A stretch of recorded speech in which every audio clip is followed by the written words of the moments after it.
ಮೈದಾ ತಿಂದರೆ ಹೊಟ್ಟೆ ಒಳಗೆಲ್ಲ ಅನ್ನನಾಳಗಳಲ್ಲಿ ಮೈದಾ ಅಂಟ್ಕೊಳ್ಳುತ್ತೆ, ಆದ್ರಿಂದ ಮೈದಾ ತಿನ್ನಬಾರ್ದು. ಇದನ್ನ ತುಂಬ ಜನದ ಹತ್ರ ಕೇಳಿರ್ತೀರಾ. ಬರೀ ಇಂಥದೆಯ ಮೈದಾ ನಿಜವಾಗ್ಲೂ ಹೊಟ್ಟೆ ಒಳಗೆ ಅಂಟ್ಕೊಳ್ಳುತ್ತಾ ಅಂತ ನಿಮ್ಗೊಂದು ಪ್ರಶ್ನೆ ಇರುತ್ತೆ.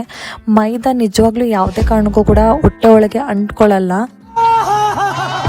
ಅದು ಆ್ಯಕ್ಚುಲಿ ಬೇರೆ ಫುಡ್ಡಿಗೆಲ್ಲ ಕಂಪೇರ್ ಮಾಡಿದ್ರೆ ತುಂಬ ಈಸಿಯಾಗಿ ಡೈಜೆಸ್ಟ್ ಆಗಿ ಅದು ಹೊರಗಡೆ ಬರುತ್ತೆ. ಬಟ್ ಮೈದಾನ ಯಾಕೆ ತಿನ್ನಬಾರ್ದು ಅಂತ ಹೇಳ್ತಾರೆ ಅಂದರೆ ಅದರಲ್ಲಿ ಫೈಬರೇ ಇರಲ್ಲ, ತುಂಬ ಲೋ, ಕಂಪ್ಲೀಟ್ಲಿ ಇಲ್ಲ ಅಂತಲೇ ಹೇಳ್ಬೋದು, ತುಂಬಾ ಕಡಿಮೆ ಫೈಬರ್ ಇರುತ್ತೆ. ಸೊ ಆದ್ದರಿಂದ ಮೈದಾ ಆರೋಗ್ಯಕ್ಕೆ ಒಳ್ಳೆಯದಲ್ಲ ಅಂತ ಅಂತಾರೆ. ಸೊ ಫೈಬರ್ ಕಡಿಮೆ ಇರೋದ್ರಿಂದ ಏನಾಗುತ್ತೆ ಅಂದರೆ ಶುಗರ್ ಸ್ಪೈಕ್ ಸಡನ್ನಾಗಿ ಜಾಸ್ತಿ ಆಗುತ್ತೆ. ಸಡನ್ನಾಗಿ ಶುಗರ್ ಸ್ಪೈಕ್ ಜಾಸ್ತಿ ಆದರೆ ನಮ್ಮ ಬಾಡಿಗೆ ಜಾಸ್ತಿ ಇನ್ಸುಲಿನ್ ಬೇಕಾಗುತ್ತೆ.